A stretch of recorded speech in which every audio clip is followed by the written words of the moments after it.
all your competitors react, okay? There's a thing in business called first principles, and there are 4 first principles in advertising in general and marketing in general. And one of those principles, number 3 specifically, is that all competitors are going to react to everything that you do. If you're getting some success and you're seeing some success in your business, your competitors will react. And let's talk about the king of combating this. Let's talk about the king of combating competition.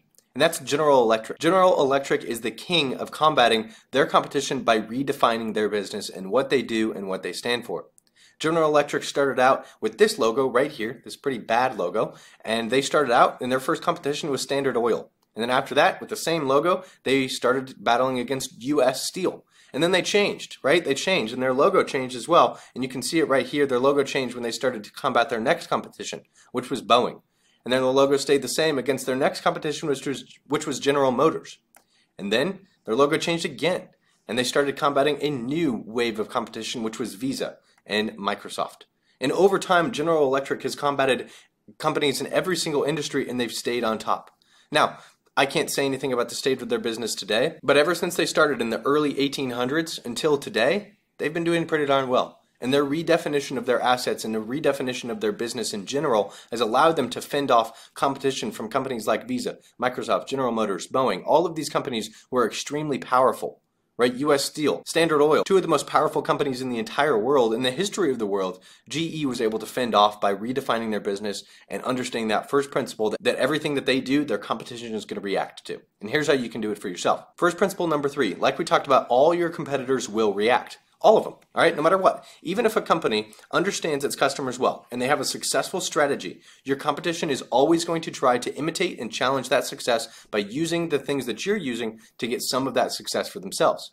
Now, this is not good for them because your worst day is going to be their best day, but they're still going to try and do it. So here are 7 things that you can do to maintain a competitive edge. And the key to all of this is getting a competitive edge that's going to stick with you forever.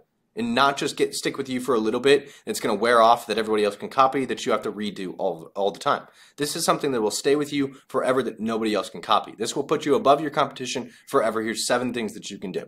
So first off, we have to talk about the SCA, because that's the thing that we're trying to achieve. The SCA is the sustainable competitive advantage. So there's competitive advantages all over the market, but a sustainable competitive advantage is going to be a competitive advantage that is sustainable. Through thick and thin, through the competition that copies it, through everything. It's going to stay with you and it's going to continue to reap you rewards over time. So unlike temporary advantages like short-term market trends, something going your way one time, or technology breakthroughs that can be copied very easily, an SCA endures and it's extremely hard to replicate. Now these are big strategical things that you change in your business. These aren't small things like, oh, the technology that you're using. Oh, now we're moving to Google ads. Now we're moving to TikTok ads. That's very easily replicatable.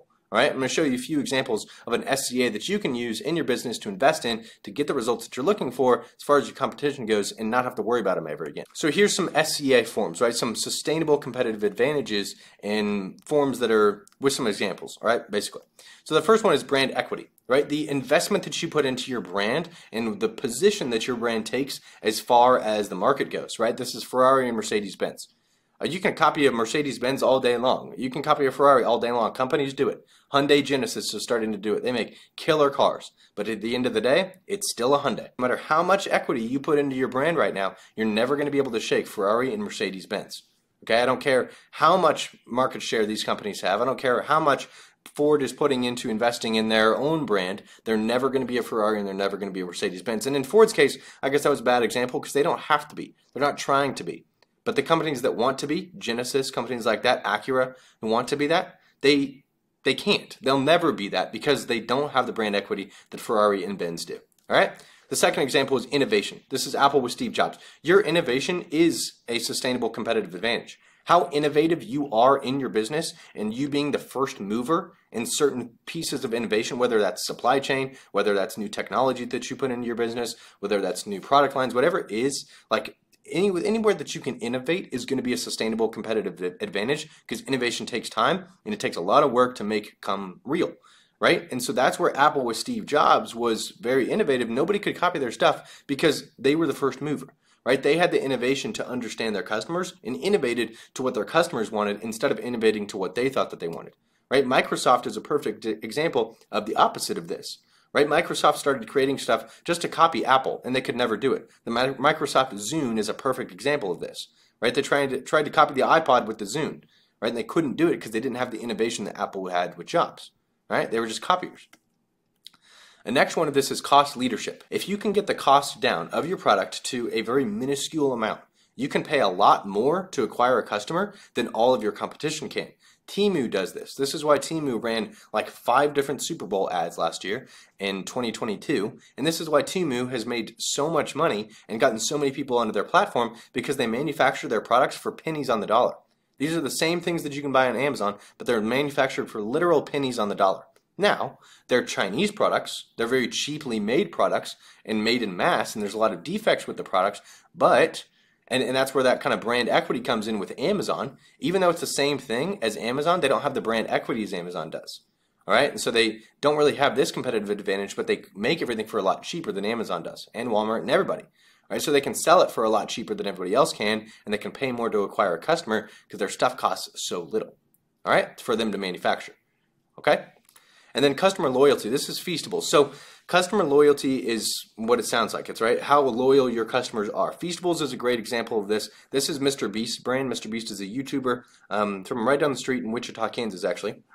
Cool guy. And he has amassed an extremely loyal audience. And he served his market with a new candy, right? And they're called Feastables. They're candy bars. But now there's a very established player with a lot of brand equity in the candy bar industry, and it's Hershey's, right? That's probably the most famous American candy brand, right? Hershey's or Mars, it might even be the same thing. I don't know.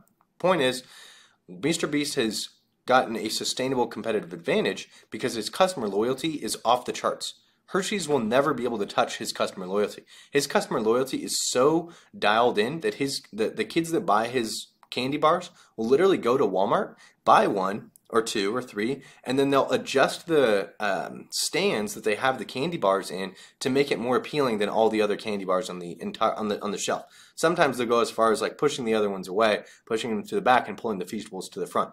I mean, who does that? Like, that's customer loyalty out the wazoo that nobody else can ever get. Okay, and that's why this customer loyalty I put to Feastables. Unique tech or IP.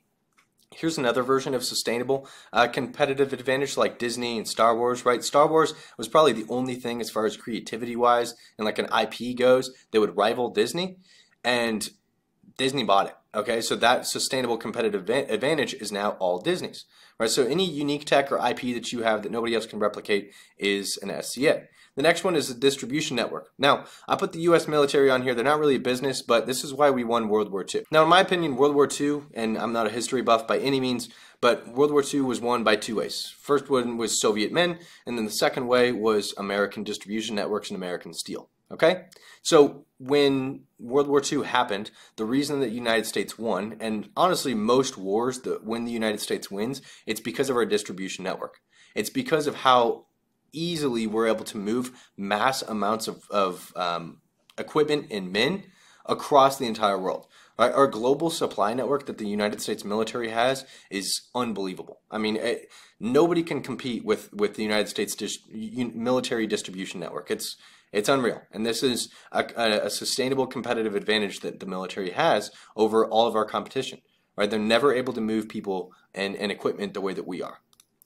Exclusive relationships. This is another one. If you have an exclusive relationship with somebody, whether that's a distributor, whether that's somebody that is an influencer, whatever it is, that's an SCA that you can have, right? Lego and Target are like this. Lego will put out sets that are in high demand, and they'll only retail it at Target or their own website, right? You can't get it anywhere else but Target and Lego's website, right? And so that's a competitive advantage for Target that nobody else can get. Okay? So this is kind of a cringe quote, but it's true. I'm going to end on this. The art of war teaches us to rely not on the likelihood of the enemy not coming, but our own readiness to receive him. Not on the chance of his not attacking, but rather on the fact that we have made our position unassailable. And that comes from Sun Tzu. I still don't know how to say his name, but Art of War. I'm not a big business art of war guy, like bro or anything like that, but I do like this quote, and it does ring true in this case. So yeah, I mean, your competition, they're going to replicate what you do, okay? And so you have to have sustainable competitive advantages in your business that make it so that when they do come, which they will, and they'll try and replicate your stuff, that they can't, right? What are you going to have in place? Which of those 7 things are you going to have in place that's going to not allow them to break through and break down what you've built, right? What is your sustainable competitive advantage?